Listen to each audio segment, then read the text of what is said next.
Shalom, shalom, bien-aimés dans le Seigneur. Je vous salue. Moi, je me nomme Ouattara Setou. Je suis ivoirienne. Je viens de la Côte d'Ivoire, plus précisément dans le nord. Je suis Sénoufo. Je viens d'une famille musulmane pratiquante. Une religion que moi-même j'ai pratiquée dans le passé. Je viens par ce canal vous témoigner de ma vie passée et de ma rencontre avec notre Seigneur Jésus-Christ de Nazareth. Mais bien avant de vous faire part de ce témoignage bien-aimé, je vais abandonner ces moments-là dans la main de notre Seigneur Jésus-Christ de Nazareth. Père éternel des armées, Jésus-Christ de Nazareth, mon âme te bénit, mon âme t'exalte, mon âme te dit merci. Merci Seigneur Jésus pour la vie que tu m'as donnée. Merci Seigneur Jésus pour ta grâce qui m'inonde. Père éternel des armées, je te remercie pour toutes tes bonnes œuvres dans ma vie.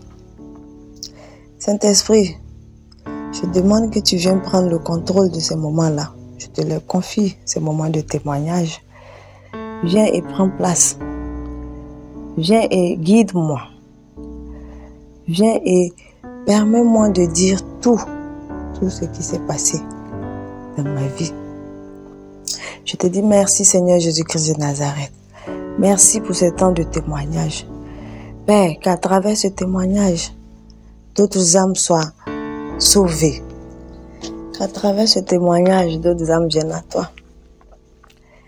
Mon âme te bénit, mon âme te dit merci. Que toute la gloire te soit rendue des siècles des siècles. Au nom de Jésus-Christ de Nazareth, je prie. Amen.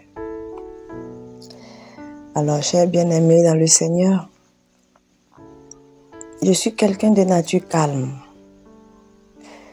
Je suis calme, je suis dans mon coin. Mais j'ai un cœur très colérique. Je suis très nerveuse. Je suis très impatiente. Je ne connais pas la patience. Je suis tout le temps pressée dans la vie. Alors, ce témoignage commence à partir de mes 20 ans et aller. Lorsque j'ai eu mon bac, j'ai quitté la famille. Je suis allée à Abidjan pour terminer les études là-bas. À Abidjan, j'étais avec le grand-père. C'est lui qui m'a hébergée et j'ai fait le BTS là-bas. Alors, bien-aimé dans le Seigneur, j'ai une famille qui n'est pas très exigeante. C'est une famille qui te donne la liberté. Alors, j'avais cette liberté de sortir comme je veux, de rentrer comme je veux. Alors, j'avais vraiment cette liberté d'aller comme je veux et de venir comme je veux à la maison. Alors, tout va commencer lorsque je suis allée en première année de BTS. Vraiment, je menais une vie de libertinage, de fornication. J'allais de garçon en garçon. Je buvais, je fumais, une vie désordonnée. Personne ne me disait quelque chose. J'étais libre de mes faits et gestes. Alors, dans cet élan, je faisais ce que je me plaisais. Si c'est bon, personne ne me dit que c'est bon. Si c'est pas bon, personne ne me dit que c'est pas bon. J'étais livrée à moi-même. Et dans ça, mon grand-père est tombé malade. Il est tombé malade. Ça n'allait pas chez lui. Et du coup, il y avait des incapacités de satisfaire sa femme. Et c'est à partir de là que tout mon problème va commencer. Parce que cette dernière Elle va m'obliger à la satisfaire sexuellement en me faisant comprendre que mon grand-père, il est malade, d'avoir pitié et de la comprendre dans ce qu'elle est en train de faire. Et là, ce sera quelque chose de... À chaque fois que j'étais à la maison, elle fermait la porte sur moi et elle abusait de moi. Et je vous assure que c'était pas facile de vivre à la maison. Lorsqu'il fait soir et que je dois rentrer à la maison, j'ai peur. Il y a une peur qui m'anime. Et vu ce que je faisais, vraiment, ça m'a traumatisée. J'ai commencé à m'adonner à l'alcool, à la cigarette. Quand je pars à l'école, je ne suis pas concentrée parce que j'ai peur, je dois descendre. La dame là va venir m'attraper encore. Qu'est-ce que je dois faire? Est-ce que je dois dire à quelqu'un? Est-ce que je ne dois pas dire à quelqu'un? Vraiment, c'était compliqué. C'était vraiment compliqué, mes frères et sœurs. Je suis restée dans cette histoire à presque 1 an. Et voilà maintenant que je continuais avec les hommes. Je sortais avec les hommes au hasard. À cause de l'argent, parce qu'ils me plaisaient physiquement. En tout cas, c'était un désordre total dans ma vie. Je continuais dans la religion musulmane, je pratiquais la religion musulmane toujours, et la vie continuait. Arrivé à un moment donné, je n'avais plus de goût à sortir avec les hommes. Je commençais à aimer les femmes. Et du coup, je suis devenue lesbienne. Commencé à draguer les filles, à prendre plaisir à cela. Et je suis même allée jusqu'à avoir des vies de couple avec certaines filles.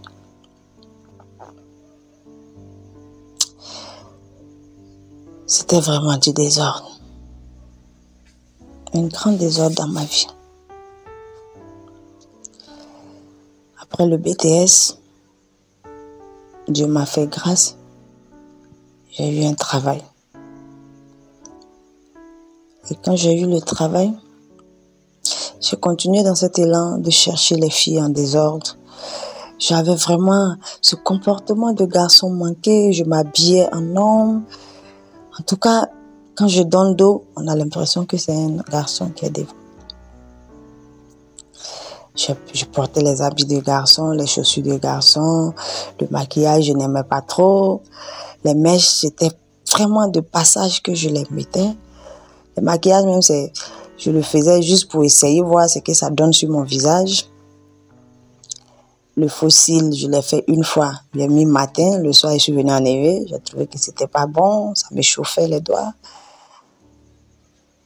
J'étais dans les chaussures de garçon, des paires de souliers, des paires de baskets. Vraiment, tout ce qui est talon, c'est pas mon problème. Mais tout ce qui est homme, là, je suis accro à ça.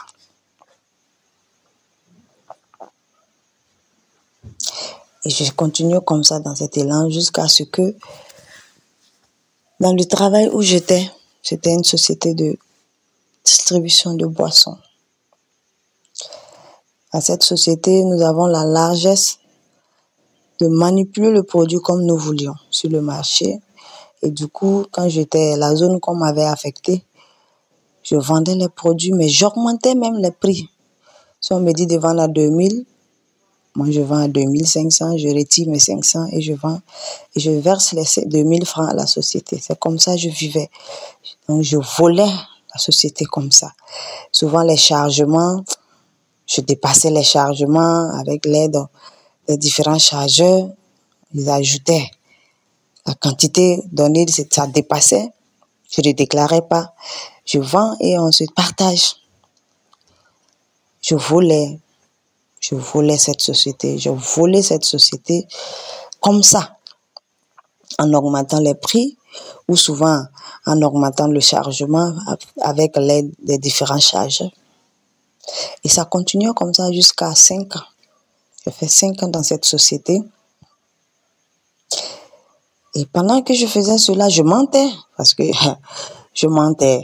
Je mentis dans ma vie, je mentais. je critiquais, je m'en foutais des autres. Et je me sentais supérieure aux autres parce que l'argent ne me manquait pas. Et comme je suis quelqu'un qui aime beaucoup l'argent, du coup, je me retrouvais carrément dans mon environnement. Voilà quoi. C'était vraiment du désordre total. J'allais de fille en fille. Je suis allée jusqu'à à prendre une maison, m'installer et faire venir une fille à la maison, être en couple avec cette dernière. Et voilà, c'est parti comme ça, le désordre total. J'étais là, j'exerçais dans une autre ville parce qu'on m'avait affecté dans une autre ville. Et du coup, cette dernière, elle allait me retrouver là-bas. Et je vivais mon couple tranquillement, comme si de rien n'était, comme si j'étais dans ce qui était normal. Pour moi, c'était une vie normale. Je vivais, j'étais à l'aise, l'argent ne me manquait pas. Et cet argent, je vous assure, dans la société, je construis avec cet argent. J'ai payé la voiture avec cet argent. J'ai aidé mon prochain avec cet argent. De l'argent volé, je vous assure. Parce que j'augmentais les prix sur les prix de vente des marchandises. Alors, vraiment, c'était du désordre, comme je vous le dis. C'était vraiment du désordre total dans ma vie. Alors, partout où je passais, on m'appelait petit garçon, garçon manqué. En tout cas, quand tu ne me voyais pas de face, tu ne peux pas savoir que c'est une fille. Et j'ai mené cette vie de couple-là. Une copine, deux copines, trois copines, quatre copines. Et malgré même que j'étais en couple avec d'autres, je sortais avec d'autres, je cachais, je sortais avec d'autres. Et je menais ma vie comme ça. Jusqu'à ce que j'ai des problèmes avec la société, j'ai quitté la société. J'ai quitté la société, j'ai quitté la ville, je suis allée m'installer dans une autre ville encore avec l'économie que j'ai eue. L'économie que j'ai eue, j'ai construit avec, comme je vous l'ai dit, j'ai payé une voiture, mais après j'ai vendu. J'ai vendu la maison, j'ai construit, j'ai vendu. J'étais pas terminée totalement. J'ai vendu la parcelle, j'ai vendu la voiture. Et voilà, moi maintenant, dans les problèmes, il n'y a plus de travail. Le travail est gâté. Voilà où tout sera serré dans ma vie. Tout sera verrouillé dans ma vie. Je suis face à mon destin. Je dois tout reprendre à zéro. Et j'étais toujours en couple avec une fille. Et c'est là, cette dernière m'a dit, bon, écoute, il y a des veillées de prière, il faut que tu viennes, on va aller prier, on va confier le problème à Dieu. Et c'est ainsi que nous partions de veillée de prière en veillée de prière, jusqu'à ce que le pasteur nous dise un jour que, bon voilà, en entretien, il nous dit, voilà, c'est ce problème que tu as eu avec ta société, c'est un complot qu'ont fait tes collègues pour t'enlever à la société parce qu'on trouvait que tu prospérais trop. Et effectivement, je prospérais trop. En tout cas, je prospérais. Je vendais la marchandise, je dépassais même le chiffre d'affaires qu'on me fixait par mois. Par rapport à la zone qu'on m'avait donnée, j'arrivais même à dépasser le chiffre d'affaires. C'était des millions, des centaines de millions que je faisais. Et imaginez-vous, l'argent que j'augmentais, combien je gagnais. Du coup, c'était la vie au maquis, c'était la vie en boîte, les dimanches, inviter les amis à manger dans les restaurants. C'est moi qui finançais tout, les anniversaires par-ci, les anniversaires par-là. J'étais là, au centre de tout. Mais maintenant que tout est perdu, tout le monde m'a lâché. Plus d'amis, plus d'anniversaires. Je suis face à mon destin. Et c'est cette dernière, mon amie, qui m'a amené de veiller en veiller. Et j'ai commencé à prendre goût à la prière. J'ai commencé à apprendre parce que je ne savais même pas comment prier puisque j'étais musulmane. Je ne savais pas. J'étais dans les églises évangéliques qu'on parlait. Je ne savais pas comment prier. Étant seule à la maison, comment je dois faire. Alors comme elle le faisait, donc je copiais sur elle. Je parlais quand elle parle, j'écoute et je parle aussi. Je dis Seigneur Jésus, voilà. Voilà, moi je suis dans des problèmes, il faut que tu me viennes en aide. tout en étant dans cette impudicité, dans cette fornication, dans cette vie de désordre. Je voulais que le Seigneur me vienne en aide. Alors j'ai vendu tous mes biens. J'ai fait un maquis, un grand maquis dans la ville où j'étais. Le maquis donnait très bien, un chiffre d'affaires que je gagnais beaucoup d'argent. Et là-bas encore, j'ai eu des attaques. La jalousie a commencé avec mes voisins. Des attaques, jusqu'à ce que le maquis tombe. Plus de maquis, plus de clients. Il n'y a plus de clients. Alors que faire? Voilà, il faut aller chez les marabouts, chercher des médicaments, venir verser dans le maquis, venir verser au dehors pour attirer les clients, pour me protéger moi-même, parce que moi-même on m'attaquait. Et je suis quelqu'un qui aimait vraiment le maraboutage. J'aimais vraiment le maraboutage, j'aimais le fétichisme, j'aimais tout ce qui me permettait d'avoir de l'argent parce que j'avais un amour pour l'argent. J'aimais l'argent. Je ne pouvais pas m'asseoir comme ça, savoir que je n'ai pas 5 francs dans ma main. Non, c'est pas possible. Tout m'énervait. Et du coup, tout ce qui m'amenait, tout ce qui pouvait m'envoyer à avoir de l'argent là, moi je fonçais. Je n'avais pas peur du tout. Alors, j'ai perdu le maquis. Que faire maintenant? Je n'ai plus rien parce que c'est mes économies, j'ai pris pour faire le maquis. Maintenant qu'il n'y a plus de maquis, il faut vendre le maquis. Et là, il y a un calvaire qui commence encore. Comment vendre le maquis? Parce qu'on a mis en vente, il n'y a pas de preneur. Toute personne qui vient, il regarde, c'est beau, c'est joli, tout y est, tout le matériel y est. Mais le prix que tu dis là, nous, on ne peut pas payer comme ça. Je leur demande, vous voulez payer à combien? Oh, on vous rappelle. On va vous rappeler. Et c'était comme ça. Chaque fois quand il y a quelqu'un qui vient, qui regarde le maquis, on vous rappelle. C'est-à-dire que l'ennemi même allait jusqu'à verrouiller même avant l'achat du maquis. Mais malgré que je faisais tout ce désordre, malgré que je faisais tout cela, notre Seigneur ne m'a pas abandonné. Il avait toujours sa main sur moi. Parce que j'arrivais à manger. J'arrivais à payer la maison. Même si je n'avais plus l'argent comme avant.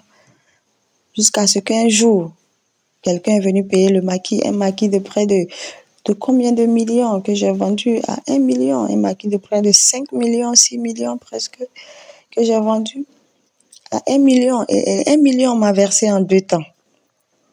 C'est-à-dire, on m'a donné 500 000, non, 600 000 et après on m'a donné 400 000. Cet argent, j'ai fait quoi avec? J'ai donné une partie à ma petite amie et je vous dis qu'en ce temps même, j'avais 2. J'ai partagé l'argent avec ces 2 amis. J'ai pris le reste. J'étais obligée maintenant d'informer ma famille que ça ne va pas. Je veux rentrer. Alors, je fais partie de tout le matériel chez moi au village. J'attends d'encaisser le reste de l'argent et je rentre au village en famille. Arrivé en famille, ah non, c'est pas possible. On peut pas t'accepter ici. Tu es allé à l'aventure, ça n'a pas marché. Alors, ma mère a commencé avec toute une histoire. Je ne peux pas t'accepter ici. Qu'est-ce que les voisins vont dire? Qu'est-ce que la famille va dire? C'est une honte pour moi. Tu es allé à l'aventure et tu reviens près d'où? Tu dois recommencer tout à zéro. Tu n'as pas de mari. Tu n'as rien. J'avais un enfant. J'avais fait un enfant hors mariage. Dans tout ce désordre-là, j'ai eu un fils. Je suis rentrée avec ce dernier qui est resté avec ma mère et mon père.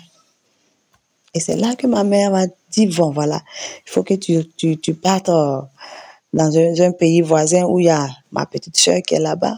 Tu vas aller là-bas et elle va trouver quelque chose pour toi parce que tu peux pas rester. Tu deviens une honte pour ma famille. Et voilà, quoi. Les voisins vont parler. Et franchement, c'était le stress. Carrément le stress. Et j'étais là. Je pleurais. Je devais tout reprendre à zéro. Tout cet argent est parti comme du vent, je vous assure, comme du vent. Et voilà que je viens dans ce nouveau pays voisin, recommencer tout à zéro. Mais malgré que j'étais encore dans cette difficulté, j'étais toujours en couple avec cette dernière. J'étais avec 2 personnes. Je me suis séparée d'une et j'ai continué avec l'autre. Et je viens dans le pays voisin. Là, j'ai commencé un peu. Je fais un service traiteur. Et paf, encore, le Seigneur va se rappeler de moi. Il me donne un travail. Je fais un concours que je gagne et j'ai eu un travail. Je deviens fonctionnaire dans ce pays parce que j'avais carrément changé la nationalité avec la nationalité de ma mère puisqu'elle n'est pas ivoirienne. J'ai pris cette nationalité et je commençais à travailler. Mais étant en couple avec une fille. Et cette dernière encore, je l'ai laissée tomber. J'ai trouvé qu'elle était trop capricieuse. Elle aimait beaucoup l'argent et je l'ai laissée tomber. Je l'ai laissé tomber, je suis venue dans le nouveau pays. J'ai tout recommencé à zéro. Étant chez ma tante, j'ai commencé à aller au travail. Je pars au travail, je reviens. Je pleure dans ma chambre. Qu'est-ce qui ne va pas? Qu'est-ce qui se passe? Et là, j'ai commencé à aller à une église. Je pars à l'église. Pour moi, j'ai rangé ma vie. J'ai rompu avec cette dernière. Je pars à l'église et là, j'ai eu un baptême.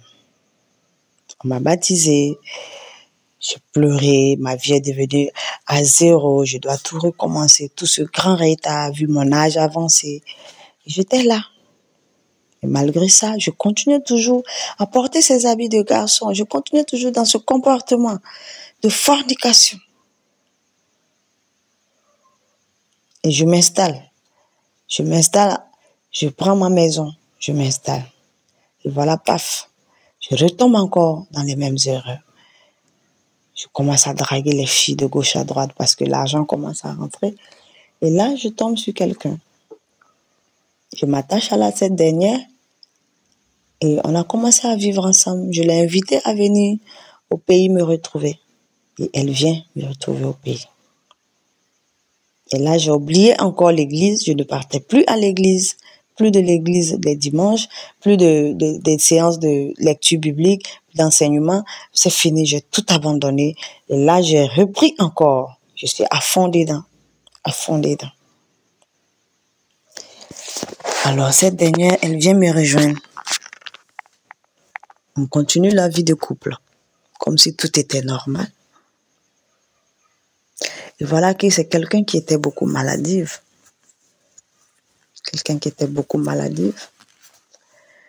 Je continuais toujours dans les maraboutages, je cherchais, forcé, il faut que je sois riche, il faut que je sois millionnaire. Alors je faisais des astuces, je faisais des sacrifices, aller même me prosterner devant des divinités, aller même me appeler des sirènes avec qui j'ai communiqué, comme si oh Seigneur, j'ai parlé avec cette sirène-là. Parce que j'étais dans le tourment, j'avais des problèmes, il fallait que je trouve une situation pour avoir l'argent. Et voilà. J'ai fait des sacrifices. Aller faire des laves, je me suis lavé avec des médicaments, j'ai fait des incirations, comment j'appelle ça, des scarifications. On m'a scarifié, on m'a mis des poudres noires dans le corps, sans oublier que moi-même j'ai fait un tatouage, je me suis tatoué le corps. Je vous assure que c'était un désordre. Et voilà qu'un jour, avec celle que je suis, est tombée malade. Ma petite amie qui est tombée malade. On fait l'hôpital, ça ne va pas. On va chez les marabouts, puisqu'on se disait que c'était la main noire qui était dessus. Ça ne va pas.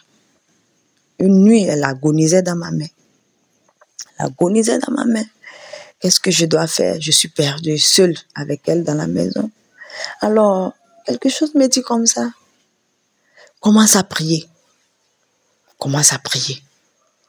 Invoque le sang de Jésus-Christ de Nazareth. Invoque le sang du Seigneur Jésus-Christ de Nazareth. Alors, j'ai commencé comme ça. Je ne savais pas prier. J'ai commencé à parler. Oh Seigneur Jésus, je t'en supplie, aie pitié de moi, s'il te plaît. Elle est seule dans ma main ici. Je veux pas qu'elle meure. Je veux pas qu'il lui arrive malheur. Prends pitié, délivre-la du mal. J'invoque ton sang sur elle. Le sang, le sang. Et c'est comme ça, jusqu'à ce qu'elle a commencé à retrouver un peu son corps, retrouver un peu son corps, et elle a dormi. Et c'était comme ça. À chaque fois, quand elle se sentait mal, je priais, ça allait. Mais cela ne m'a pas empêché de me lever encore, aller chez les marabouts, chercher de la protection avec elle. Parce que je me disais, c'était des sorciers qui étaient à la base.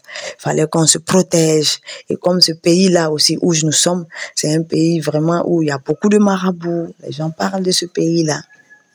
Alors on allait chercher des bagues de protection. On allait prendre ces bagues-là, on les a portées. C'est des bagues, on dit non, quand tu portes et que ça te serre, ça brûle, ça veut dire qu'il y a quelque chose qui n'est pas normal dans ta vie, tu es attaqué, du coup la bague te signale. Moi, je l'ai portée, je n'ai rien senti du tout, je n'ai jamais senti que ça me serrait, je n'ai jamais senti que ça me brûlait. Mais par contre, elle, quand elle porte, à chaque fois, ça la brûlait.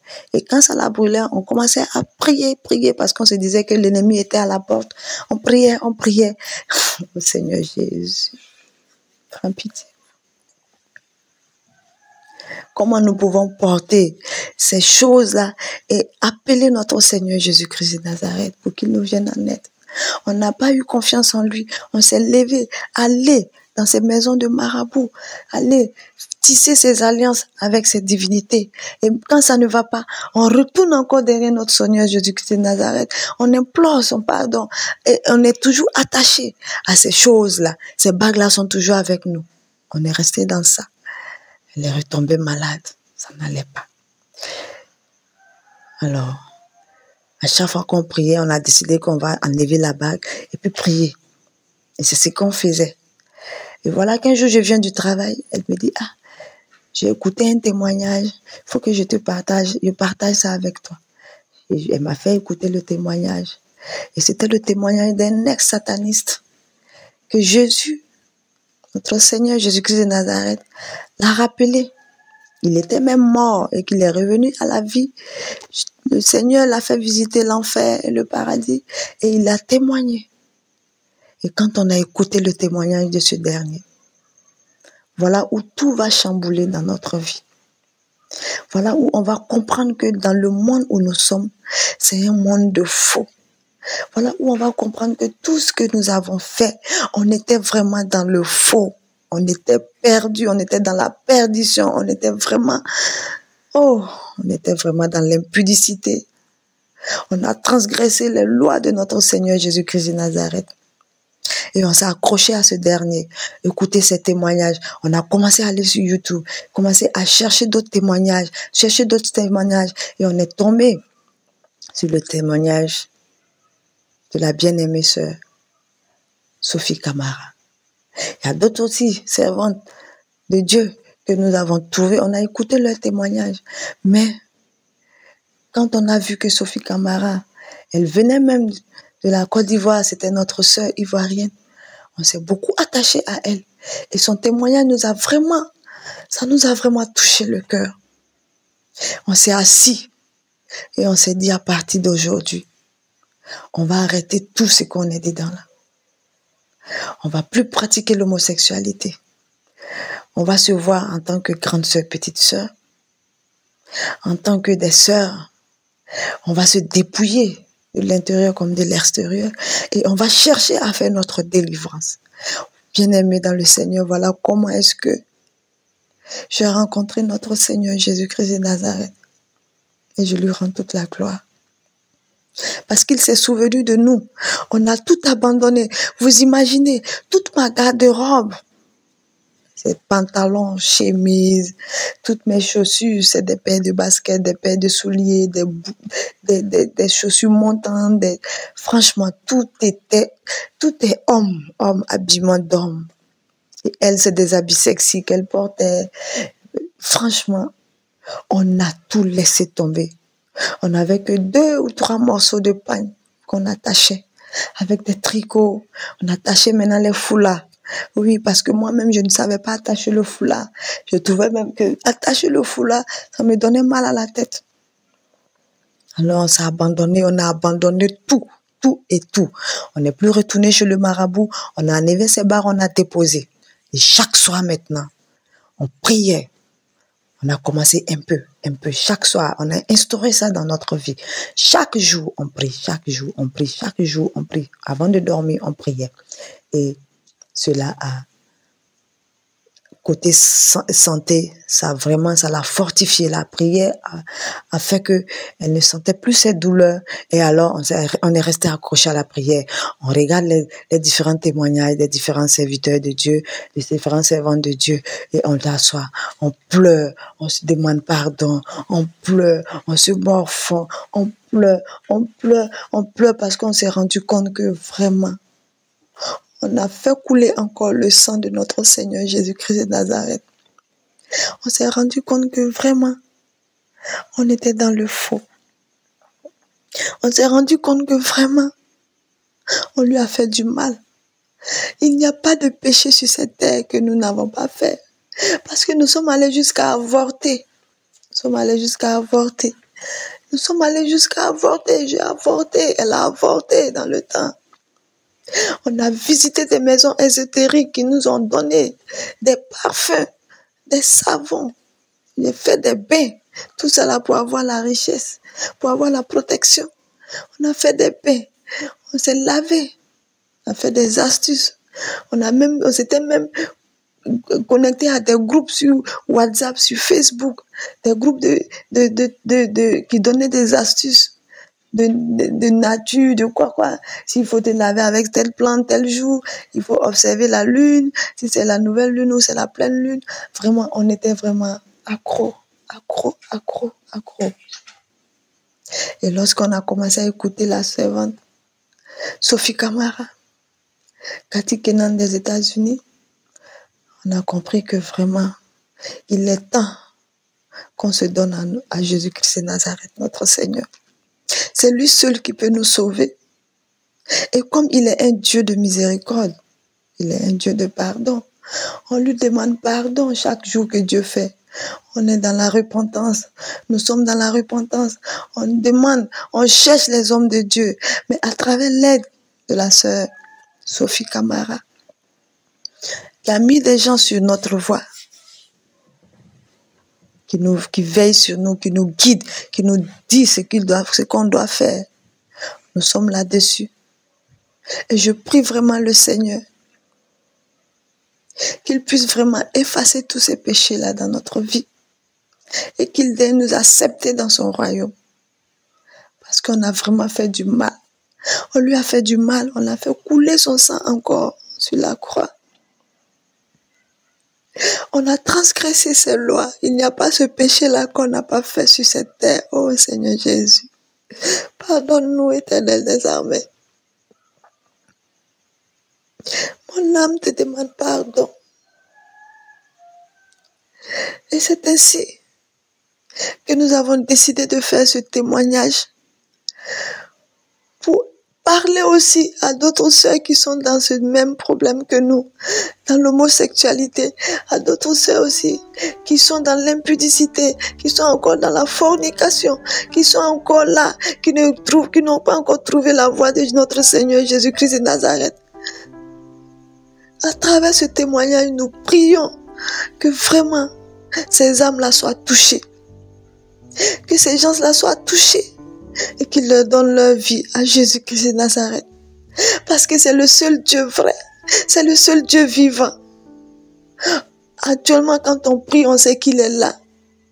Le Saint-Esprit, même si on n'est pas pur, on n'a pas encore fait notre délivrance, mais on sent sa présence. Il est là, il ne nous a pas abandonnés malgré ce qu'on lui a fait. Il ne nous a pas abandonnés, il s'est accroché à nous pour son amour infini. Il nous a donné cet amour-là. Il nous a donné cette paix-là aujourd'hui. À chaque fois qu'on s'assoit et qu'on se rappelle de nos péchés, on pleure, on est dans l'angoisse, on est triste.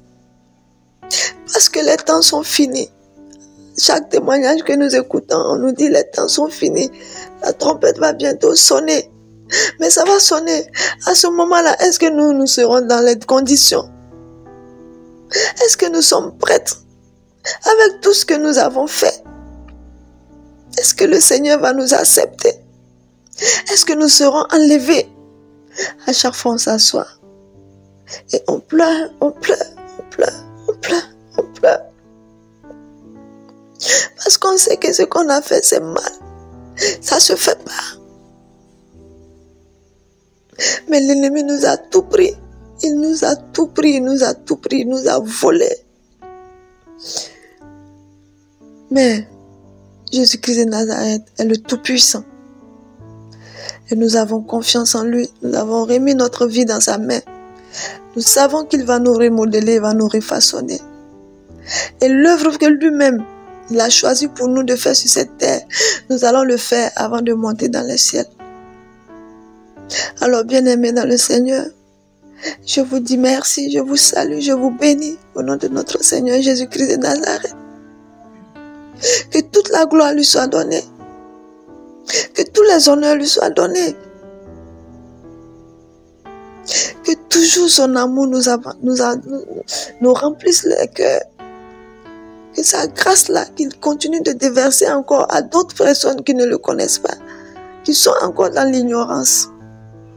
Je vous dis merci. Que Dieu vous bénisse. Que Dieu vous bénisse abondamment. Merci à la sœur, servante de l'Éternel, Sophie Camara.